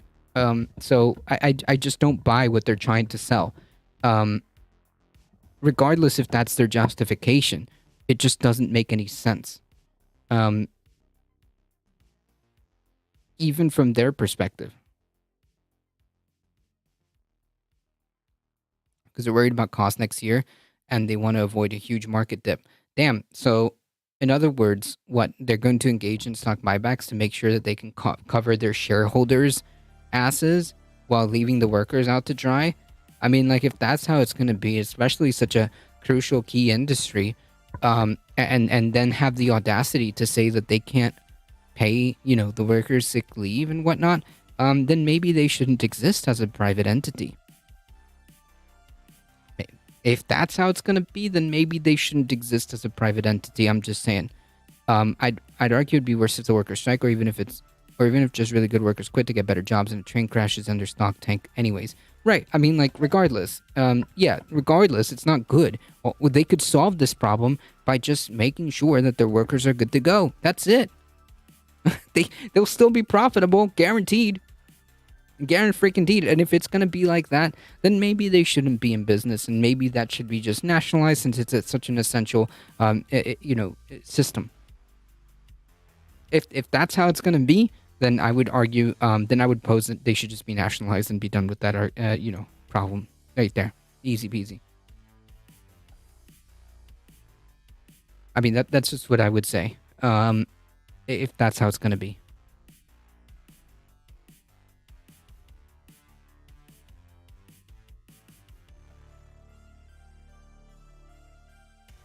About 45,000 people in central North Carolina County remained without electricity Sunday afternoon after 2 electric substations were damaged by gunfire the night before in what officials called an intentional attack.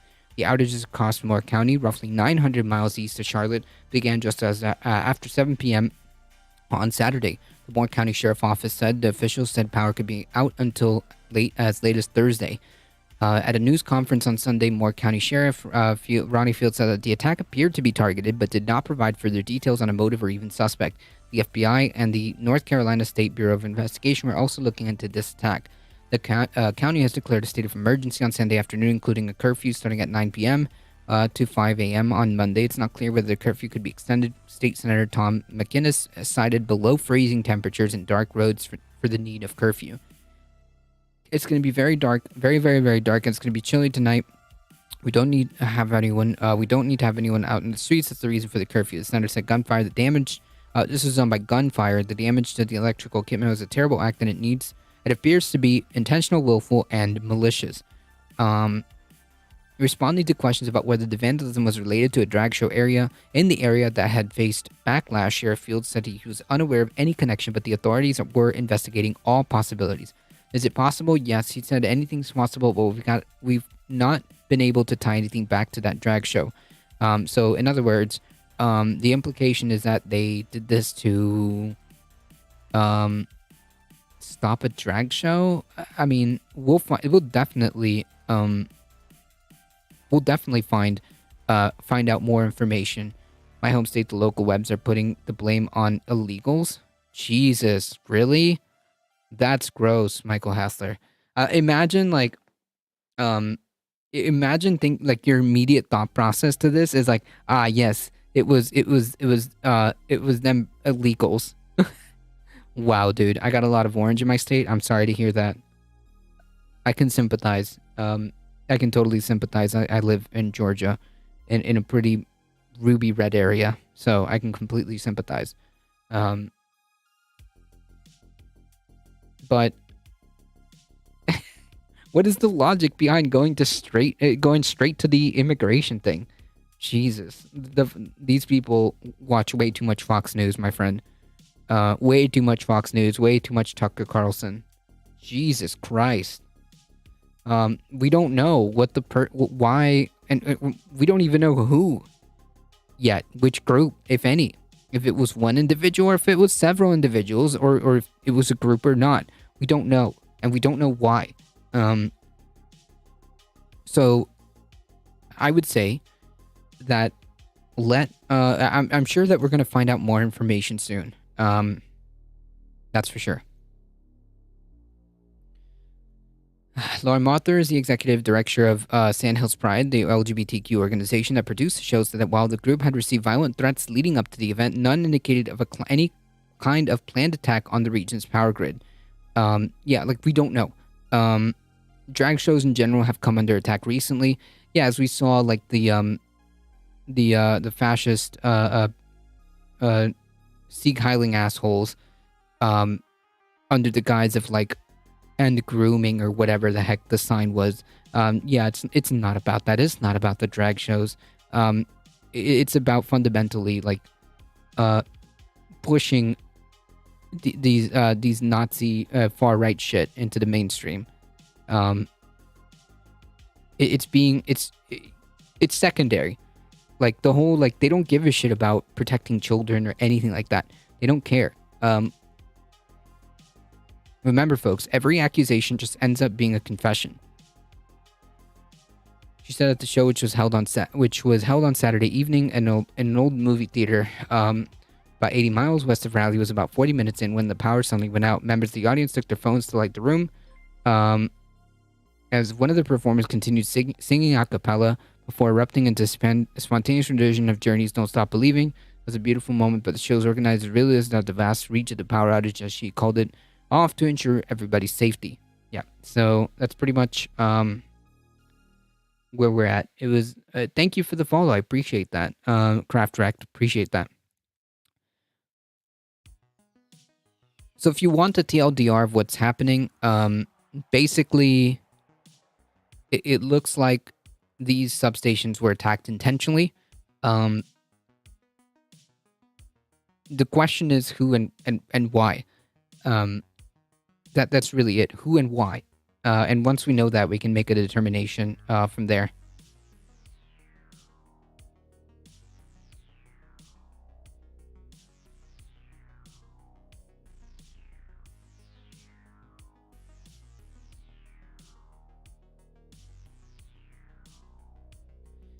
New Mexico voted a child care guarantee into its constitution. Imagine that. For one mom, it means her 8-year-old doesn't have to worry about money anymore. Imagine that.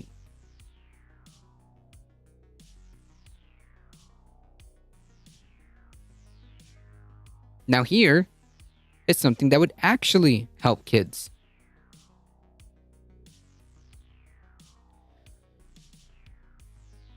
A mom of three, Alicia Fowle, was going to college and working 30 hours a week, but still often struggled to cover the cost of childcare. The high price tag forced her to prioritize which monthly bills to pay, which meant frequent utility shut-off notices and some extremely difficult decisions. I learned which bills I could forego every other month to keep with the financial needs of my children. That was before New Mexico in May became the first state to offer free childcare to most of its residents. Now, after a November referendum, it's also the first state to enshrine childcare as childcare funding in its constitution, effectively making the service a universal right. Damn. Look at that. And perhaps offering a model for how other states could serve their youngest residents and working parents. Damn. Nationwide, the average cost of childcare for families outpaced the rate of inflation in 2021. According to analysis from Childcare Aware of America, a low-income family would have to spend only 7% of its income on childcare per federal benchmark based on average of census data, but the national average cost of childcare, $10,600 annually, is roughly 10% of married couples' average annual income and 35% of a single parent's income, the analysis found. Sheesh. In Fowle's case, childcare costs her draining 30% of her monthly income. I had points where I contemplated whether it was even worth working and pursuing my career in order to meet my childcare's needs. Who works in retail and has associate's degree in business and pre-law. The impact of the financial strain trickled down to Fowle's 8-year-old son, who she said remembers the struggle of his mom going to food banks and charities for helping pay bills. He's worried and focused more about whether we had enough more than about school. It was a burden Fowle didn't want him to shoulder. She found a temporary solution in May in the state's pilot program, which uses pandemic relief funds to provide up to a year of free childcare to families meeting income requirements. The state copay waiver saves about $370 a month on childcare costs, a sum that can spell a real relief when bills come due. Damn. Imagine that. The scheme hatched by a willing governor, state lawmakers, and determined child advocates effectively make childcare free to families making up to 400% of the federal poverty level or about $111,000 for a family of four. The state's median household income is $51,243. At its core, the program aims to provide a safe environment for children at a stage of critical brain growth and development. Further saving caregivers money on childcare lets them invest more in their families and from putting healthy food on the table to home ownership. Damn! Imagine that. The pilot program, officials said, serves as a model to help those most in need. The relief funds, though, have been set to run out next June. Then last month, a staggering 70% of voters made history by approving a constitutional amendment to fund early childhood programs, including childcare using the state's part of the state's windfall from oil and gas production revenue. Congress still must approve this amendment, and it's on its track to do so. Hopefully by the end of the session, a spokesperson for Democratic Senator Martin Heinrich of New Mexico told CNN. Damn! Imagine that. There has been a strong will in New Mexico to improve its slice of the widely broken U.S. child care system, mainly because it's one of the poorest states and consistently ranks among the worst for child well-being. Child advocates some 12 years ago sparked a movement to get a permanent funding source for child care enshrined into the state's constitution. It was a long game strategy for a coalition of non-profit grassroots groups, including New Mexico Voices for Children. Damn. Hambliss with a tier 1 sub. Thank you so much. I appreciate that. 5 months. Amazing. Thank you. That organization in 2010 first brainstormed the funds from oil and gas production revenue to fund childcare and early education. New Mexico is number 2 oil, gas, and producing state in the nation, with $5.2 billion estimated in direct and indirect revenue from such production for fiscal year of 2022. It was years worth of op-eds, blogs, and letters to the editors, TV, radio interviews, and raising public awareness. I was working with policy. It was working with policymakers to educate and have them understand just how important early childhood years are. I mean, Jesus Christ, this is like a no-brainer, no shit. And then when it comes down to it, it was really hundreds of thousands of contacts with voters. It paid off when voters on November 8th approved the ballot measure to guarantee that financing source in the state's constitution's early childhood service programs like childcare would be accessible for most families in New Mexico. Amazing. Under Democratic Governor Michelle Lujan Grisham, New Mexico has established a minimum wage for childcare workers. Entry-level employees can now earn $15 an hour, and more experienced lead teachers can earn $20 an hour. The pay raise aims to help improve workforce retention. Before the raises, workers could earn a higher wage working at a fast food restaurant than providing childcare. Jesus Christ. Imagine that. Like, imagine, damn. It's almost like sometimes, elections have consequences.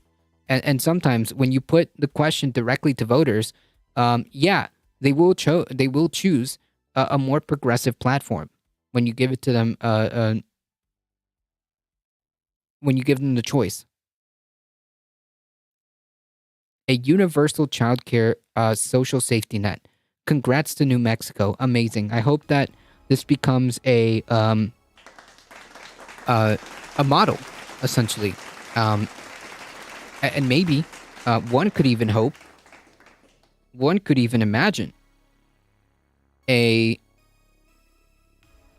federal model where something like this could be deployed.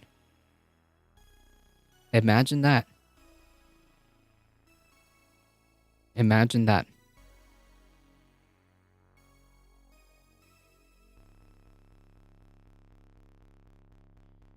We can, folks. It's just a matter of political will.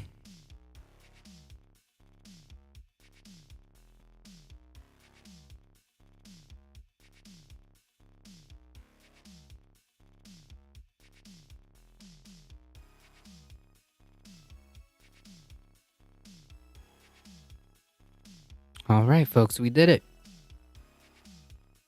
We did it, folks. If you guys enjoyed the content, don't forget to hit the follow button. It really does help us out. If you also have a moment, go to the YouTubes, hit the big red subscribe button. It really does help us out. Spread the word far and wide. We're here Monday through Thursday, 5 p.m. Thursday, December 8th, Thursday. That might be another 6 p.m. stream. So join the Discord to get any updates, or just follow on the Twitter, Do one of those things. Follow on the Bird app, or join us on the Discord. It's very simple. I put any updates on the channel. But Thursday, December 8th, might be a 6 p.m. stream. I'll make another announcement tomorrow and Wednesday. Don't forget tomorrow, December 6th, if you live in Georgia, or if you know anybody that lives in Georgia, vote. Go vote. Go vote against Herschel Walker. There's no reason why somebody like Herschel Walker should be anywhere near any lever of power whatsoever. Really, frankly, there's no reason why any Republican should be anywhere near the lever of power at all at this point in time. But that's neither here nor there. Remember, December 6th tomorrow. If you know anybody in Georgia, or if you are in Georgia and you haven't voted, tomorrow, 7 a.m. to 7 p.m., check your registration online, check your polling place, wherever it is that you need to be, to make sure that you vote. Folks, unfortunately, that is all the time I have today. Thank you guys so much for joining. Thank you for all the new follows. Thank you to Hambliss for that tier 1 subscription. It really does help us out, of course. All the biddies and all the subscriptions help monumentally. I appreciate that. You guys are what keeps this channel going. Thank you. I appreciate all the support. We'll be back tomorrow, 5 p.m. Eastern Time. As always, please stay safe. Please take care of each other. I love you all, and I hope to see you guys in the next one tomorrow, 5 p.m. Eastern Time. See ya!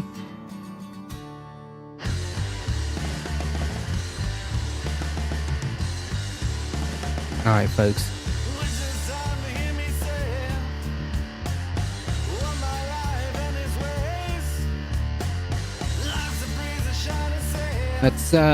Let's go bother left flank bats, all right?